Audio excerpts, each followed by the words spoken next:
Well, if you plan on putting money on the race, you may need some tips on how to handicap the contestants. And joining us live this morning with more is local racing enthusiast Dan Collins. Dan, it's always great to see you this day. This is a fun day for you.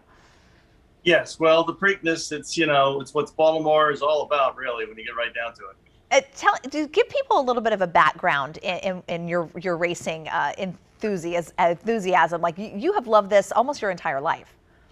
Well, pretty much. My father and his brothers owned and trained thoroughbreds back in the late 50s and early 60s. You can kind of see behind me here a little bit of the family racing colors. Nice.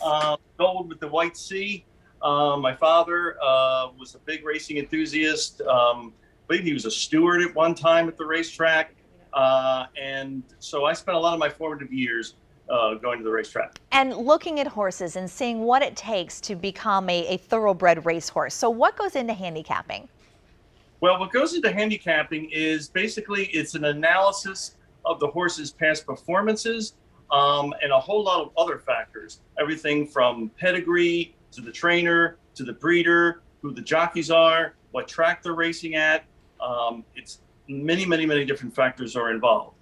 And so what are you looking at in today's race? Because everyone's been talking about, is it Epicenter? Is that right? Yeah, Epicenter. Yeah.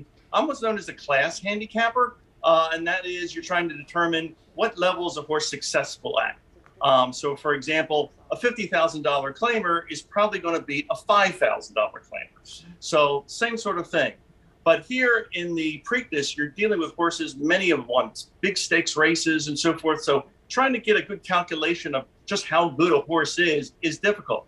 Plus, as I've often said, these are animals, these are living creatures. These are not Formula One racing cars. And sometimes horses don't really feel that great, or they feel really super, like we saw with Rich Strike. Yeah. I mean, even Secretariat got beat. So, lots of things can happen. I know trainer Dwayne Lucas has been talking about his filly, Secret Oath, and that basically when she gets on that track, he feels like she really owns it. What's your thoughts? Well, again, going back to statistics, boys beat the girls about 80% of the time. She's only had one race against the boys, the Arkansas Derby. She came in third. Not a bad showing, but she didn't win. All her victories are against fellow fillies. So until she can prove she can actually win and beat the boys, I'm going to kind of take a step back from her. Yeah, so she's got something to prove today for sure then.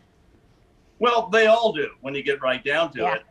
And to me, I think the tough pick here is going to be Epicenter.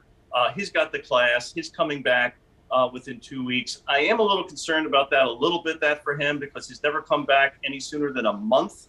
But these are very fit animals. He's been training regularly, and his jockey has never won the Preakness. He's won the Derby. He's won the Belmont. He knows he's got the favorite under him. He's going to be trying hard. So I'm going to be looking for Epicenter and maybe early voting.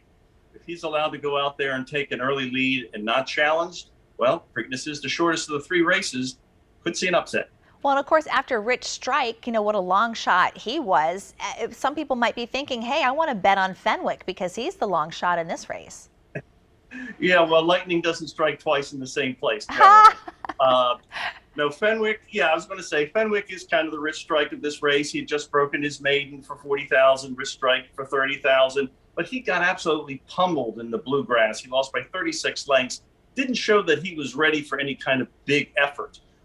Rich Strike, on the other hand, if you look at his past performances, he was always closing, always coming, showing that he was fit and ready to go. I can't see a horse going from 36 lengths out with this kind of background, suddenly coming forth and winning. Yeah, I doubt it. No. Right, so we're not comparing apples to apples. That would be more like apples to oranges in that case.